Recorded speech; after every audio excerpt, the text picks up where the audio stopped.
YouTube, Twitter, and Facebook. Now, we've got a couple cool guests today. We've got them both in the studio up in Idaho. Maybe you can guess who's up there. Maybe you can figure it out. We figured we'd have a nice, fun conversation. So I'm in the studio here in Tampa. They are up in Idaho. We're going to introduce them one by one. We're going to have a little bit of fun today. We're going to talk a little bit about produce, a little bit about supply chain, and maybe is produce common sense or not? Maybe that gives you a little bit of a hint.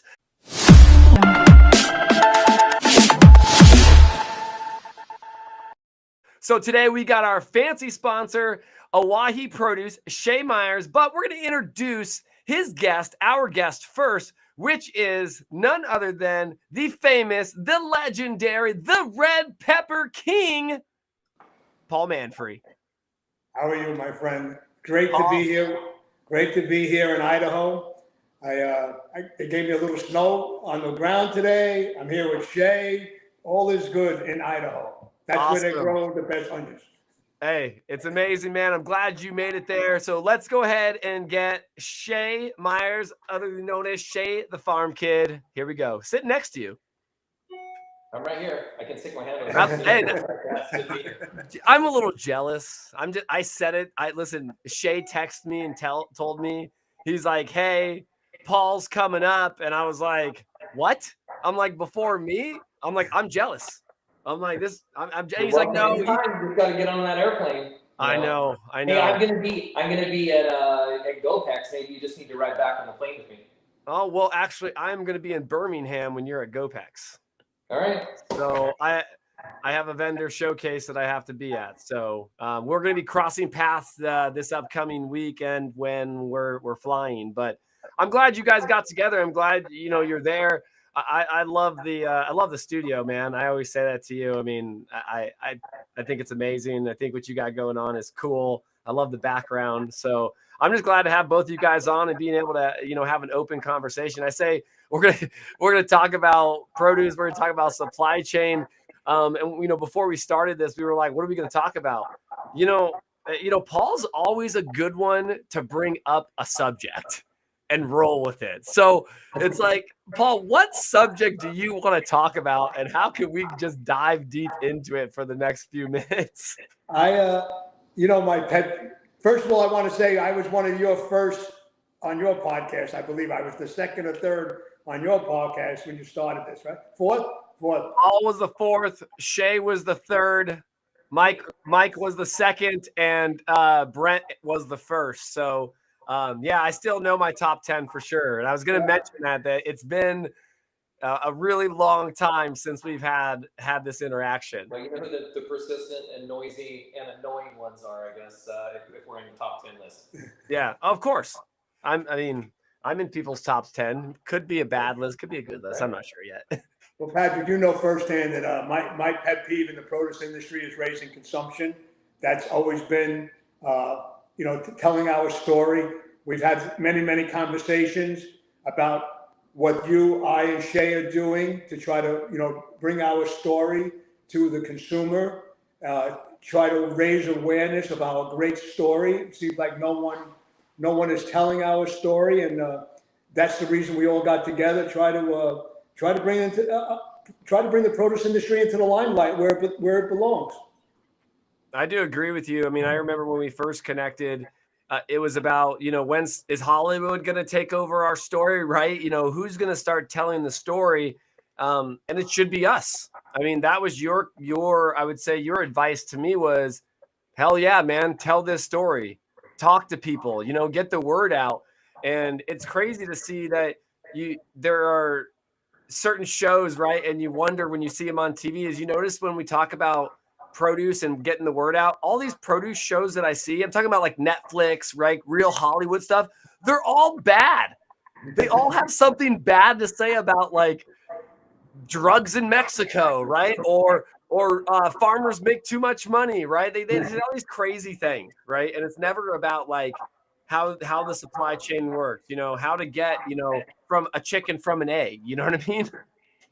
Yeah, that's part of the reason that Paul ended up here was we were at the last show in Orlando, And he's like, Shay, we've got to try and be like more grassroots. And he's like, I'll come out. Let's do a podcast.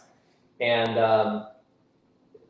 I appreciate him for like making the time to do that, because as an industry, we've got to be more proactive and more supportive. I think that's part of the thing that we missed the support to like it's supporting each other in the industry. I look at the associations that we have and what we could do if we were to put that support out there and what it would mean. I was in a previous conversation that Paul and I had, we were talking about like this avocado commercial that we'll likely see at the Super Bowl, big deal, right? And that avocado commercial is going to sell onions too, because when you cook with an avocado or you cut up an avocado for your guac, you're going to put an onion in it. You're going to sell tomatoes as part of that too. And if we were more accepting of associations and working together and promoting and educating the consumer, I think we would all win. But today we just don't do that. We're all too stinking independent. That's definitely the truth. You know, my mission, my concept of this podcast was to grow the industry together, right? I tell you guys this all the time. And what's so crazy is that the thinking of the avocado commission, right? Or avocados from Mexico, whoever has that commercial, right? They've got the funds to be able to do this. They've got the backing, right? You got like Drew Brees, you got these big sports players that are on this. They should be collaborating with the other parts of the industry, like you're saying, because like I said, it'll only sell more for all of us, right? Right. If you watch the World Cup, I thought it was amazing that the commercials had dragon fruit, not dragon fruit, I'm sorry, passion fruit in them. I don't know if you guys noticed that, but it was a commercial on every single game, and it was that truck getting like kind of tailwinded, at the back, all the fruits flowing out the back, and you just see the passion fruit like bouncing down the road. I didn't know what it says. I don't speak Spanish or understand Spanish. So it was a commercial, but I called a bunch of people, took pictures, and like, check it out. The World Cup has fresh produce being advertised. Wasn't even a brand, just produce. Patrick, again, we spoke about this. What Avocado from Mexico did was very simple. They put the money behind the advertising because they wanted to grow market share, and now they own that.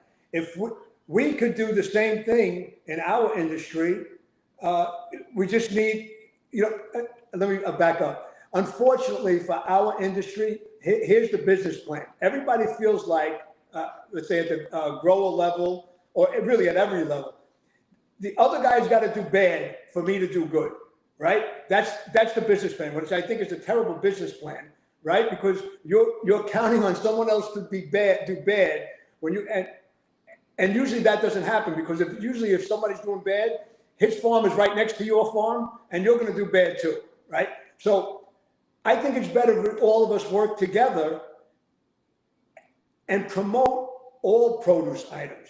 Again, outside of avocados from Mexico, and as you mentioned, the World Cup, no one has ever seen a produce commercial on television, ever. And that is a testament to how well it works with avocados from Mexico and how bad it works that none of us have done it in the past. There's one other one though that does. I'm just going to bring this up because it's a good example. Idaho potatoes. That is one other brand that has spent the money and also has the market share and also has the brand recognition. I now on TV, I will tell you, because I know my citrus, Halos has been on national television as well for commercials. Halos. Oh, that's right. Yeah.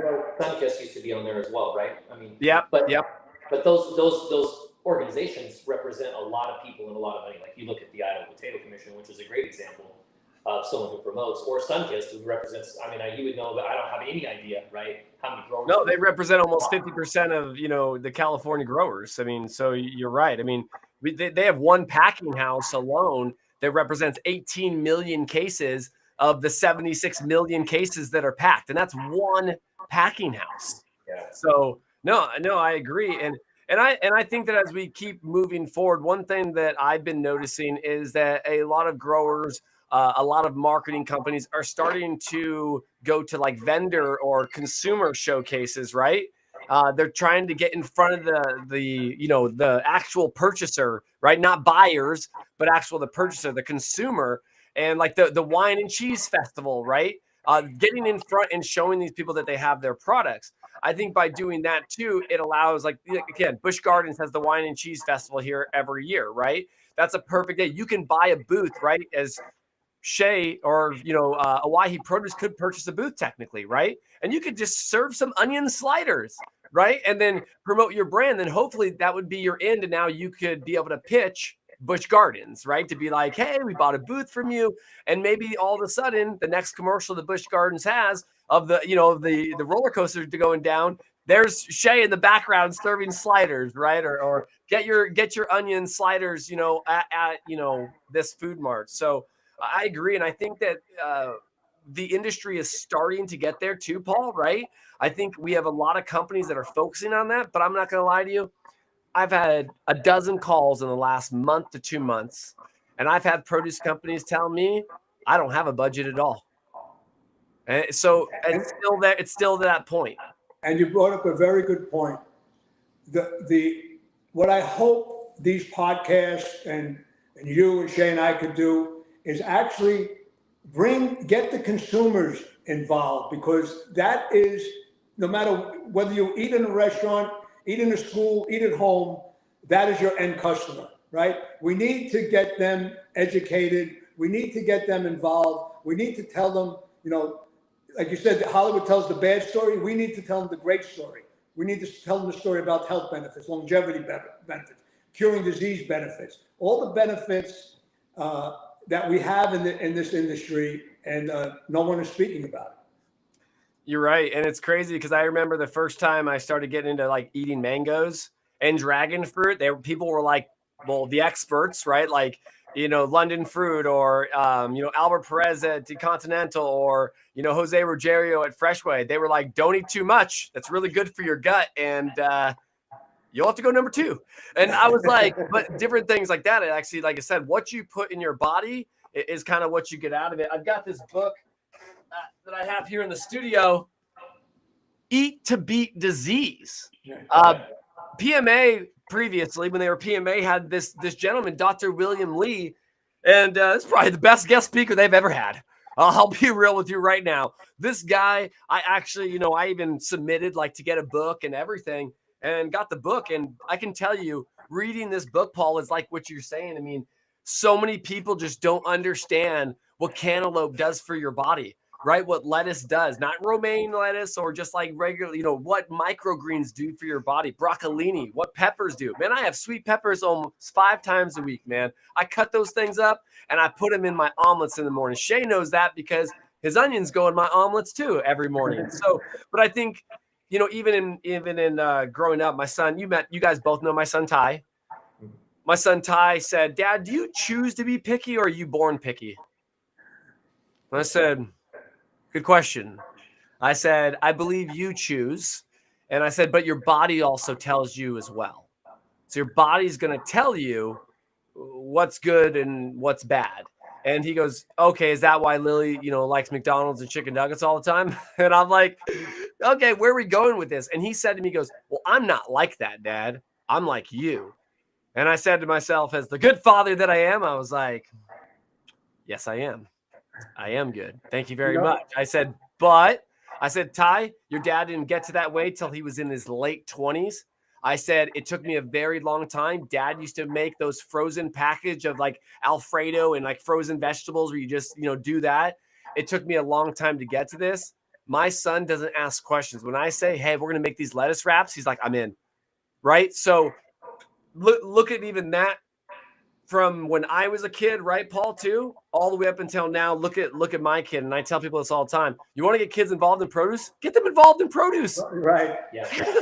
Take them to the store, take them shopping with you. We told you bring up a point, or Shay and I were just talking about this on a previous show. You don't need an ingredient list for what's inside fresh produce, right? You know what you're eating. All that other stuff, you have to read, 15 or 20 chemicals of what's in packaged food, really many of the items. And I'll go as far as to say, in this country, there's a lot of things that other countries don't even allow in their food that we eat in this country. Fresh produce is not one of them, or fresh vegetables, right? You know what you're eating. There's no ingredient list.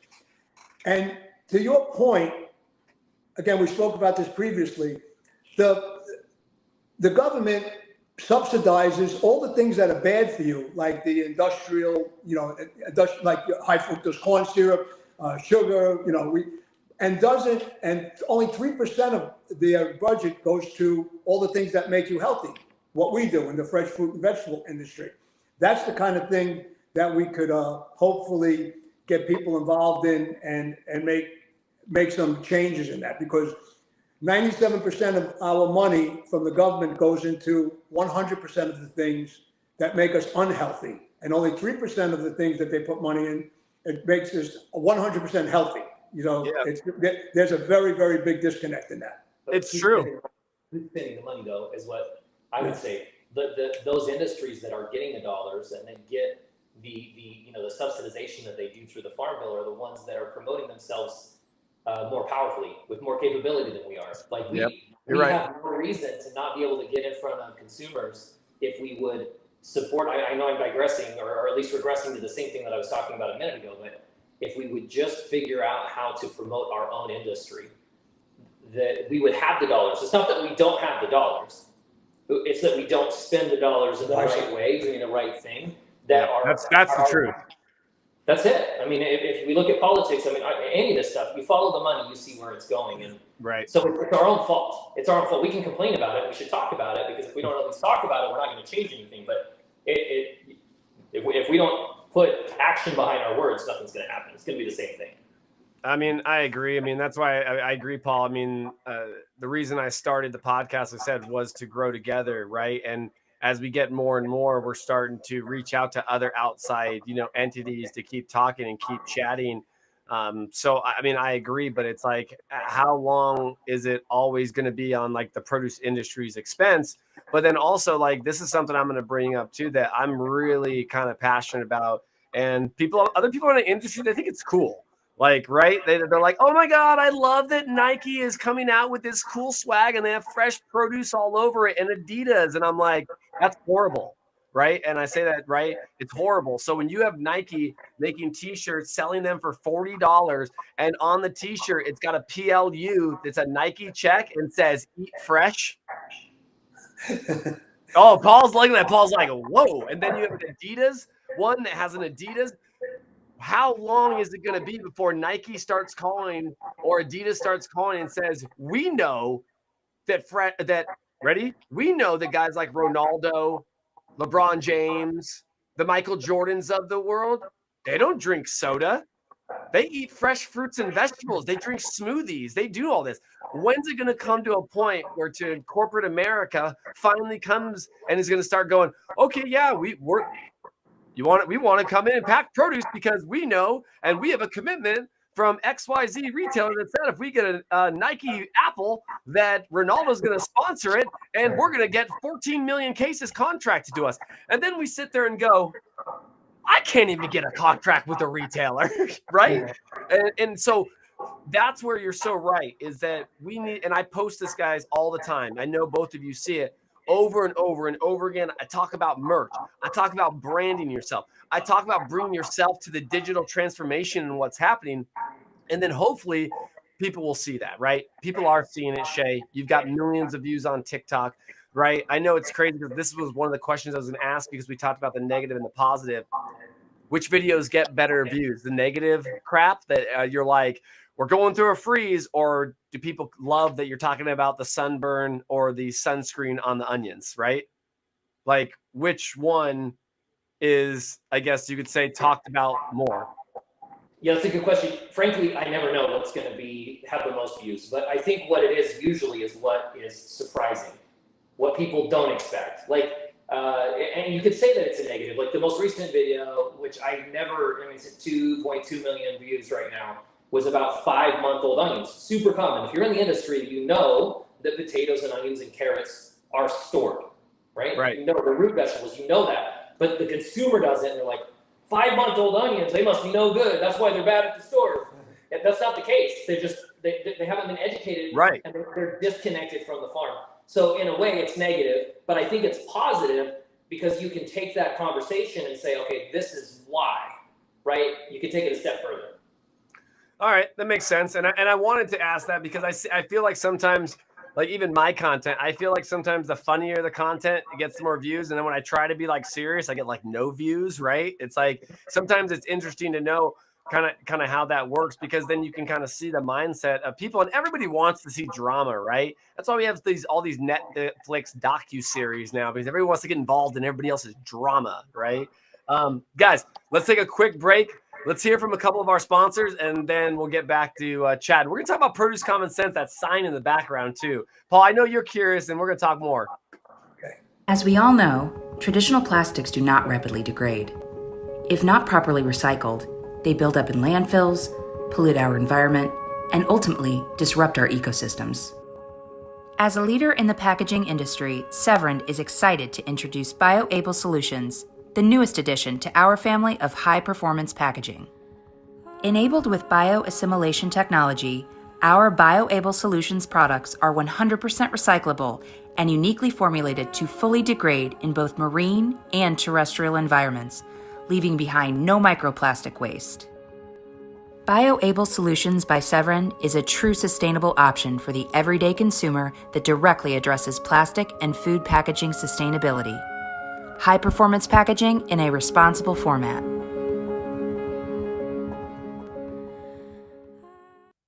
I'm Carl Fiadini with Walk and Talk, The Restaurant Life.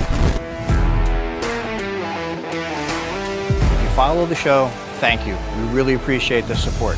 If you don't follow the show and you're a foodie or a chef or you're into the restaurant world, this is your home.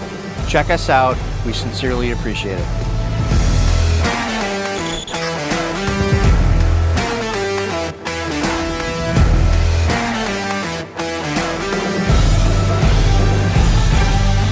All about the food. We're filming chefs, their food creations, in the best establishments near you.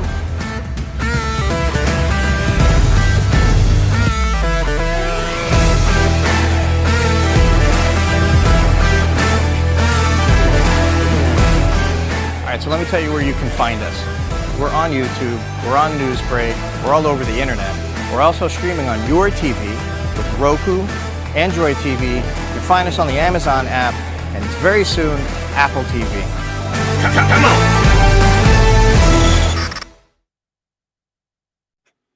Hey everyone, welcome back. We are loving the new commercials that we have out. I say new because if you're just joining the show, it's probably your first time seeing them. We got Severin with their Bioable Solutions and Carl Fiadini with Walk and Talk Media, who's also a partner of the show to dedicate food service and restaurant life, right? We got the magazine, and we have a lot more to come with YouTube videos and promoting your product in the restaurants here in sunny Florida. So let's get back to talking with Shay Myers and Paul Manfre. So Paul, welcome back, my friend. Always great to be back. You know, your last question to Shay about what trends and what doesn't. You know, we actually spoke about this at lunchtime.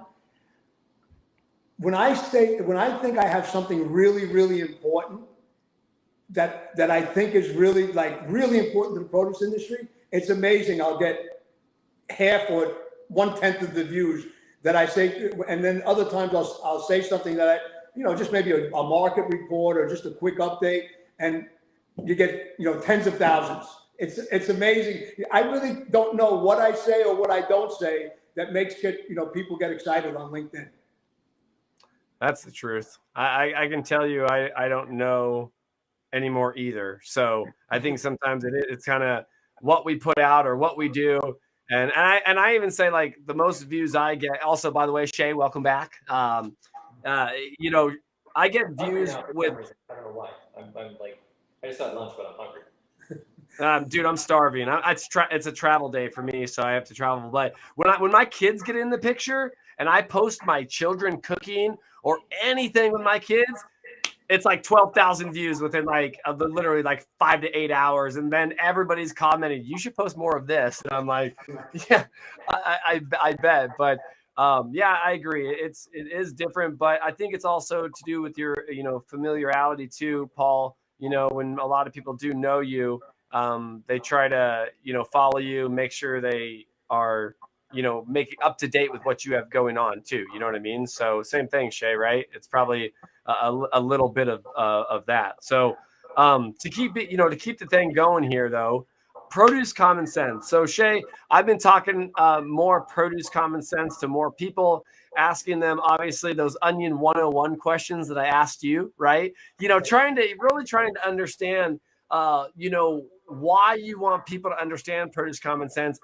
The first part of this, episode, we talked about, right, talking to the consumer directly, talking about promoting our own produce, talking about telling our own story. But I think too, in a way, you have a different spin on why you wanted to educate people on that produce common sense, right? And I think it started way before COVID. I think it started probably a lot longer than that ago, and I think it just formed probably through that, right? So why don't you tell that story a little bit for us? Yeah, I love what I do, and I grew up around farming, in farming, and I understand it. But I learned through time and through experience that there are many people, including those in the industry, that know very little about it. And if we don't understand something, we're more likely to complain about or demonize something. And if that misunderstanding, I mean, we can just look at the political environment in our company and in our country, and you can see where that polarization happens. And so it's just, I wanted people to understand the basics of where their food came from, but some of the things that maybe the consumer wants us to do, that we can't do because of food safety, for example. A lot of folks talk about regenerative agriculture. Regenerative is a great movement. There's a lot of improvements that are going to change the world that we live in, I think, in the long term. I think regular farmers, conventional farmers like myself, are adopting more and more of those practices, but there's certain restrictions to what we can do. And those restrictions, while the consumer doesn't understand them, so the example that I give is, in the regenerative practices, you should have grazing animals in your fields after you harvest a crop to consume that biomass, to reduce your carbon footprint, to fertilize the fields, right, as they consume that organic matter and replenish and improve the soil. Awesome, phenomenal idea, unless I have a food safety audit. And I would fail a food safety audit if I had cows in my field the year before that. And even if I didn't fail that food safety audit, I would be running a high risk of having contaminated product. I mean, the risk would be higher, right? And so I can't allow those grazing animals in the fields, even though it's a really cool idea, even though the consumer might want it. And when it came to produce common sense, that's what I wanted to talk to people about. This is more, I end up talking to a lot of folks in the industry, and I love being able to do that, but I wanted it to be something more. I wanted this to be about producing common sense conversations and producing something that was meaningful in educating all of us. I want to understand people better when I have a conversation with them, and I want those people to also understand me better. And if we don't have a dialogue and share our reasons and our justifications, then we're not going to be able to improve. So that consumer that wants me to have cows in my field, I have to say, hey, I can't, and this is why. Maybe it will change. Maybe if we're more vocal and we have this conversation, then it can change, and you get what you want, and so do I at the same time. But if we don't have a conversation, it's never going to happen. Yeah, I 100% agree with that. And I mean, I 100% agree with that. And again, if we don't, start to change, then, it's going to go repeat history, right? We will end up repeating history. That's the best thing to say.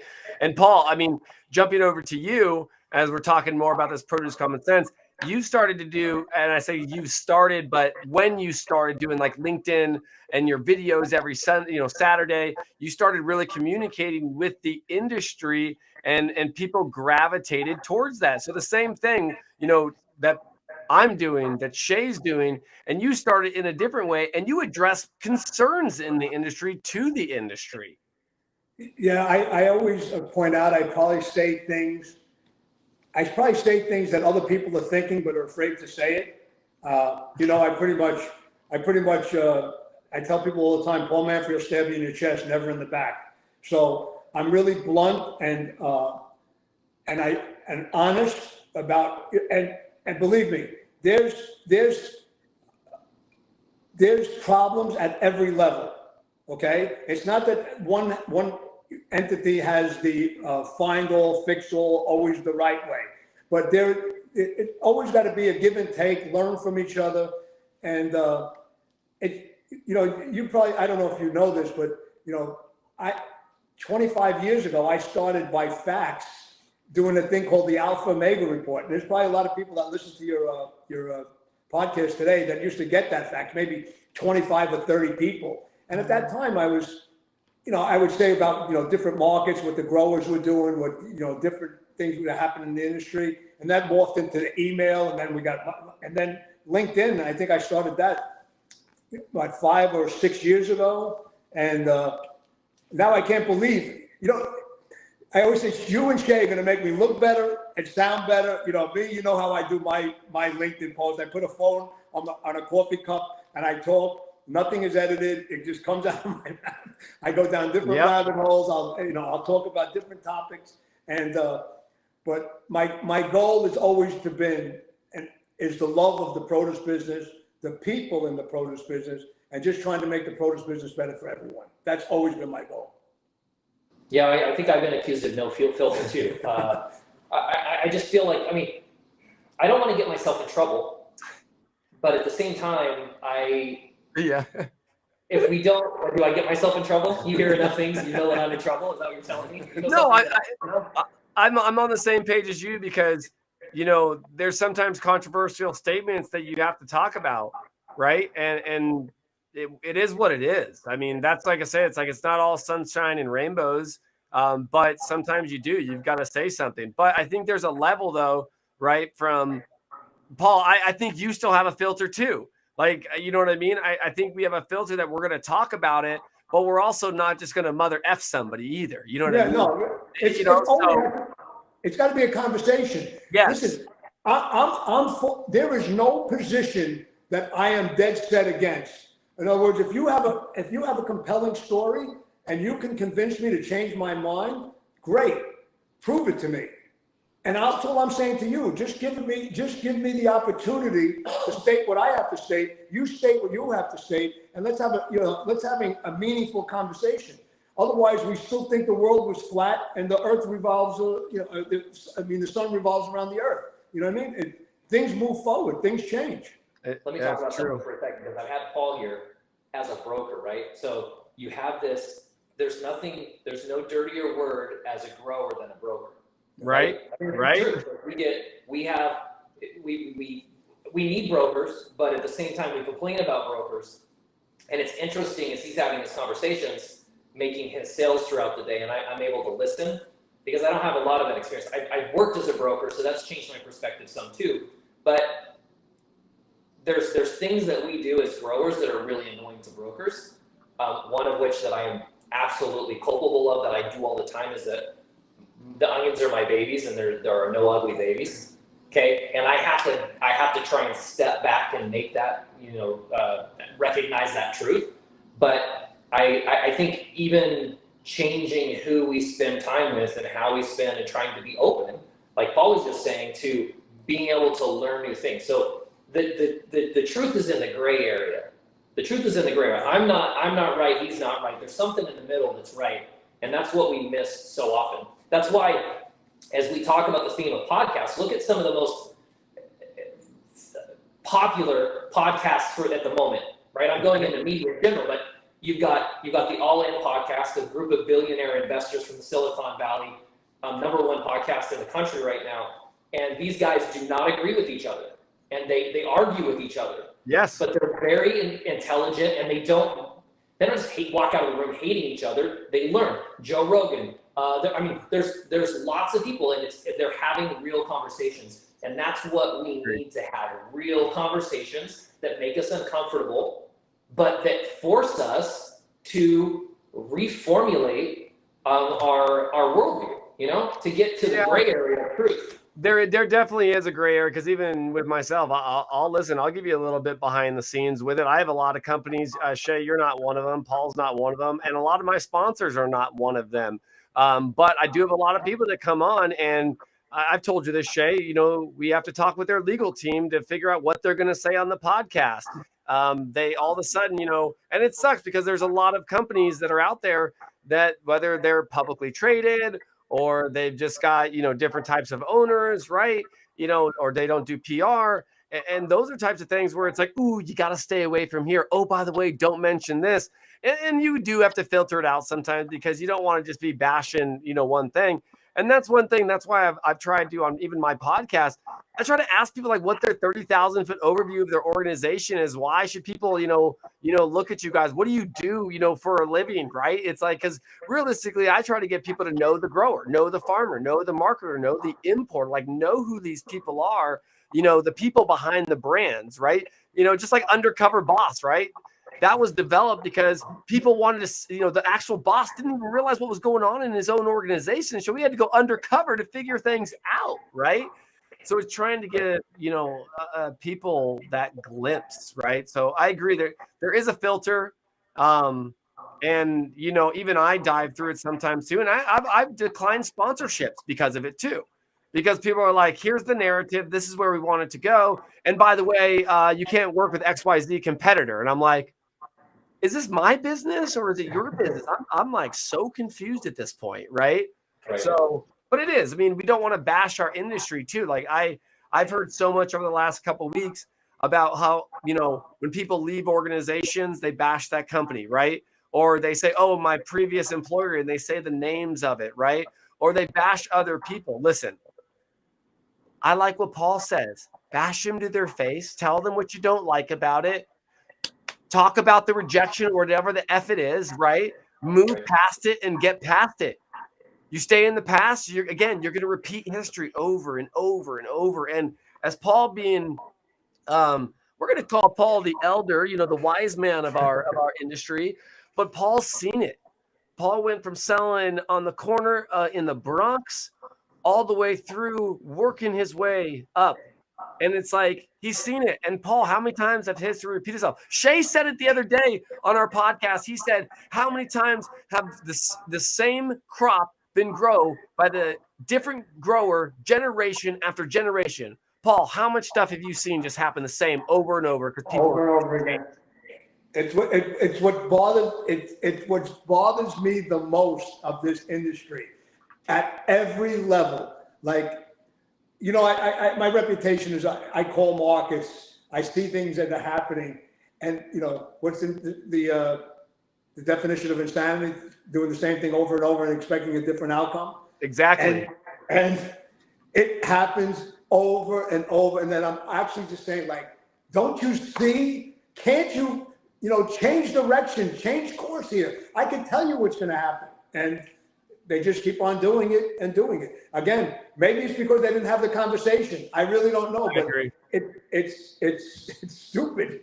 I agree. I'm not promoting music here. Do you guys listen to country at all? Just curious. No. I love country. There's a song, I don't know the gentleman's name, but it's called A Rock in a Hard Place. Yeah. But it's about a couple. But the beginning of the song, it says it's not broke, but it definitely needs fixing. Right? They're talking about their relationship in a sense. And I have a feeling that like a lot of times in the industry, they're like, it's not broke. We've been doing it this way all of our life, 4 generations. We're not doing this. But I said this to somebody the other day and they agreed. I said, listen, you're right. Your marketing plan, it's not broken. You're doing everything, blah, blah, blah. I said, but your car needs a repair. The bagger needs a new line every once in a while. The auto line needs to be replaced. The cups need to be changed. So I'm with you, Paul. Like, I mean, and I hope that certain things change, but I think too, and I'll even throw this out there, we've got associations that have their own agendas towards their own political careers, spending their own money in the wrong places where they shouldn't. And, it's hard for us to jump in because if you're not going to be one of those $1 million supporters, because we don't have a $1 million budget, right? Like some of these corporate companies do, then how, we're not going to move the needle. Right. So they pander to those people, and unfortunately they say that they speak the narrative that we're trying to get past. We need a grassroots movement in our industry because doing an end around them is really our only option because they're not getting with the program. It's true. It's obvious. It doesn't take a rocket scientist to figure out that we have to market ourselves direct to consumers. We don't need. That's You rocket don't need science. to know. You don't know. You don't need to know. The Sunkist packing houses. You don't need to be introduced. You know them, but they need to know about your oranges. The people have to know outside of orange, vitamin C. What other vitamins they have? Yes. When are they stored? When are they picked? What does it take? All these things are very, very important in our narrative to get consumption up in this industry and to educate consumers. And I was going to say too. Go ahead. I'm just thinking, like as Paul says that you think about how you get. You need to educate the consumer, but I look at it and say I can never ask the consumer for more for our onion if they don't know what it takes to get to them. And I think where the disconnect is right now is if the retailer needs to make their money, right? We're all in business to make money. I'm not blaming anyone for their efforts to be profitable, right? We need to do that. But if we, as an industry, were to move the needle, let's say on I'm going to use onions because that's what matters to me the most. I mean, the rest of you, but onions, we increase the cost. How dare you? I know. I'm sorry about the orange. Hey, would you smack him real quick? Reach across, smack him. If we could move the needle, right, through consumer education, through promotions and advertising, let's just imagine that we could move the needle, the price up 10%. Even if we gave half of that to the retailer, I would be content with that. A 5% increase to a farmer, you're talking about a 50 to 60% increase in what the return is to the farm. To the retailer that's already making, maybe 100%, 150%, depending on the item. That's not a big deal to them, but for us, it's huge. So if we could spend the money to get the consumer to pay just a little bit more and show them the reason that we need them to pay a little more, it would be a life-altering back to the people who are growing and raising these crops. I agree with you. I mean, you said it in the first half.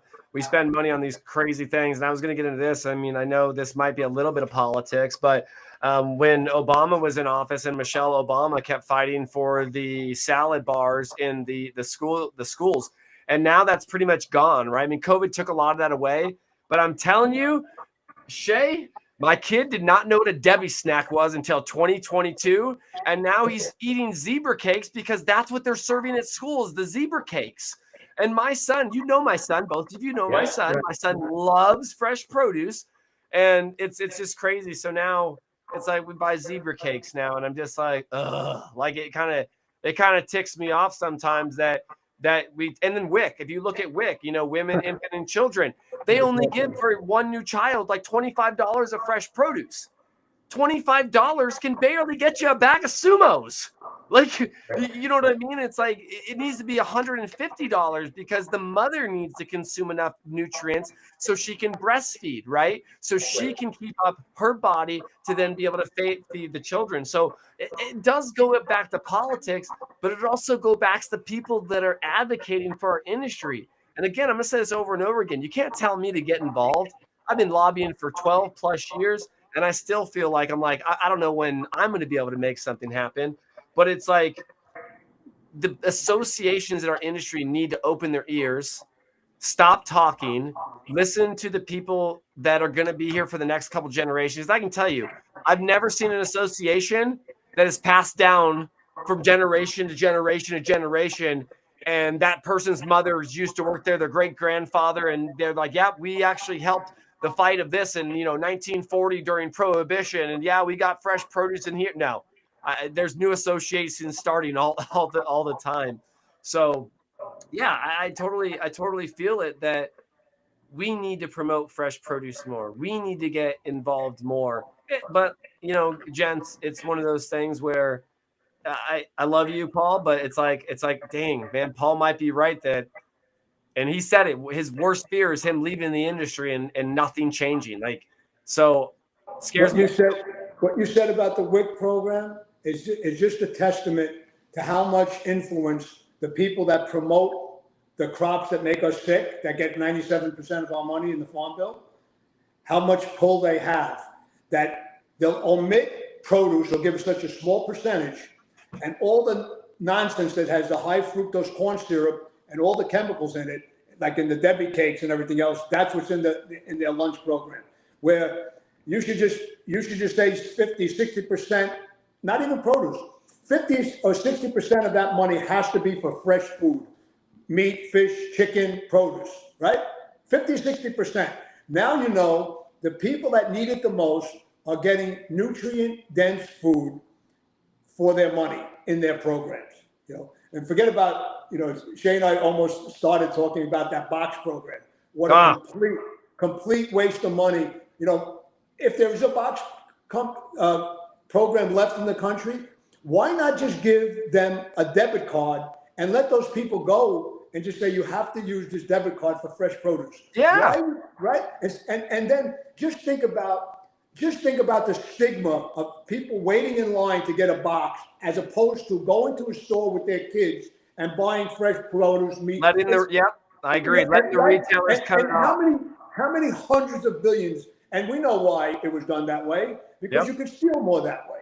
Yep. Well, I agree with you. And then the same thing with like WIC. If you pick up the wrong product, it won't scan. So you can't use the card if it doesn't scan. And I'm going to bring this up, and, I might get heck for it, but, IFPA, I got a little ticked off with that this year. September 14, 2022, I got the press release here. IFPA receives $15 million in funding to establish, it says, growers of specialty crops. Did you two gentlemen know about that? I saw that, yes. So it talks about, IFPA submitted a pilot program, which was supported by several major partners among University of Florida, Crop Track, Fresh Gens Consulting, Clark McDowell, Brand Agritecture Company, Alcorn State University. Wow.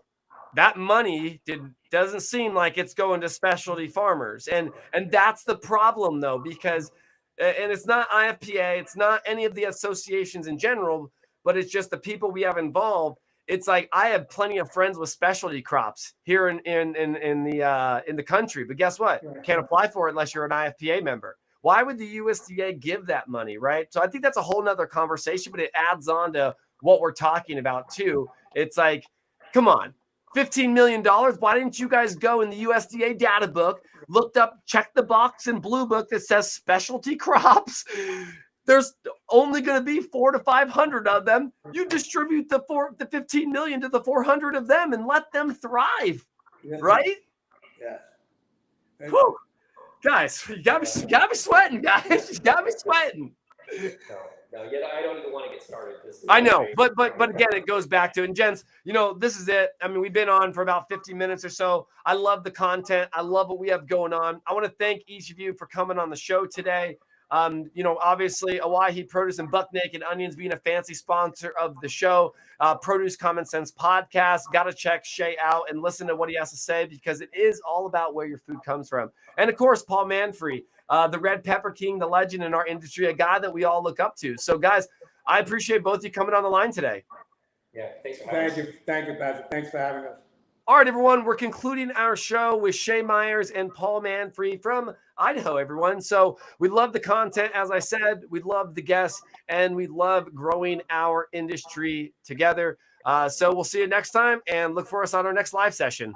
Thank you for visiting the Produce Industry Show. If you liked the video, please hit the subscribe button and follow. You can also check us out on Facebook and Instagram at The Produce Industry Podcast. We'll see you in the fields and on the horizon.